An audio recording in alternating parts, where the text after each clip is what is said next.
Hi. You have taught me incredible patience, my love, and so I'm sitting here now, being very patient, waiting for my words to come back. But I found an old Robert James Waller book, old songs from the New Cafe. And one of the stories is about him reading to his wife, telling her how much he loves her. I read this a long time ago, freshman year at college, I do believe, and it stayed in my heart. So I just wanted to read it to you. I know right now you're asleep. And maybe you'll see this when you wake up and have your coffee.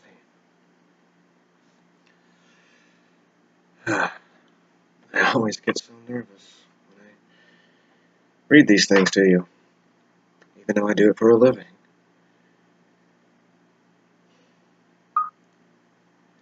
Slow waltz for Georgia Ann. I hear the slap of the clay as you work it late in the night. And I know you are there in your studio, in bib overalls, an old sweater, and heavy work shoes. Soon your wheel will begin to turn in time with some faint and distant music, and the teapots and lamps and goblets will lift effortlessly from nothing more than moistened earth. So the night wind moves the trees outside, and I remember you from a college town party hall. 28 years ago now, through the smoke and across the tables, we were taken with each other from the start. An enchanted evening, our own private cliché, the sort of thing that people don't believe in anymore. And then years later I watch you, coming toward me on your dancer's walk through the early twilight of high plateau India. Your sari is silk and blue above your sandals. Your earrings were gold and dangling long. Heads above bodies and white wicker chairs along the veranda of the West End Hotel turn as you pass. Your already dark skin has been made even darker from our days in the Bangalore sun, and there are speculations about you. An Indian man asks, "Is she Moroccan?" "No," I reply, "she is Iowan." I take another beer from the refrigerator, hoping you stay in your studio a while longer. I want to sit here by myself, listening to the muffled sounds of your hands at work, and think about what it means to be married to you for 25 years. In another month it will have been that long. I grew up dreaming of rivers and music and ancient cities and dark-haired women who sang old songs in cafes along the Seine. You were raised to be a wife and a beauty, and you probably would have been satisfied, maybe happier with a more conventional man. At least it took you a long time to discover what I am up to and know this race I run, a race between death and discovery. You were plainly discomfited by my lurching from one passion to another, from basketball to music, from the academy to think tanks, from city to city, from the solitude of my study to the dark bars where I am at home with my instruments. Early on, with me dancing along early morning beaches and feeding my demons, it was clear that you would need a life of your own if this marriage were to flourish.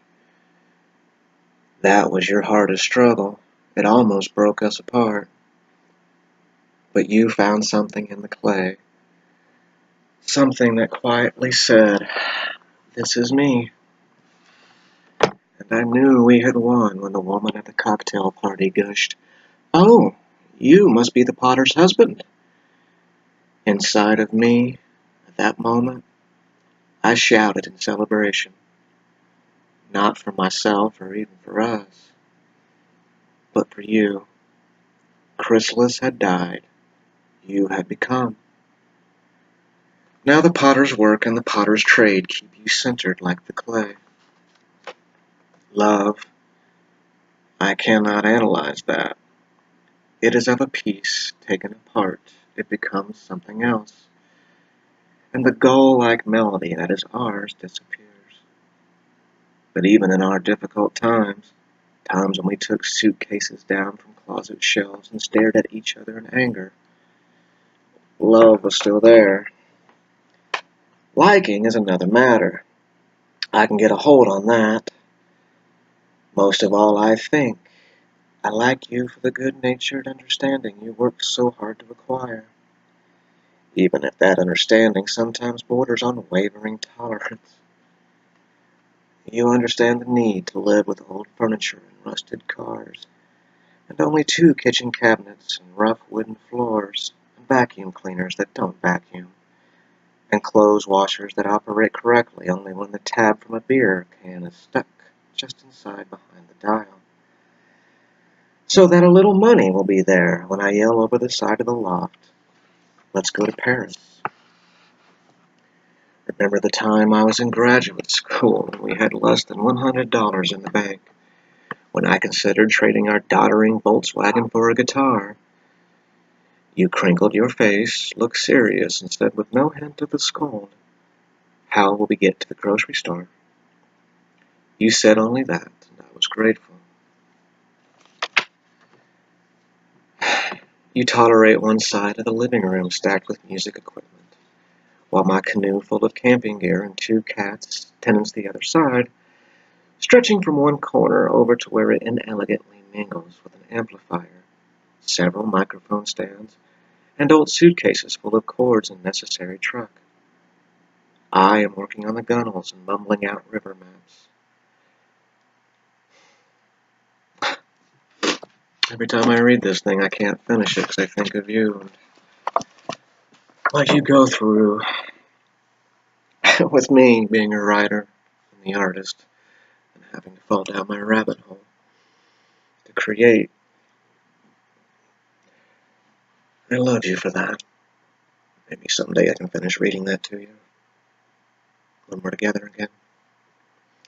I love you.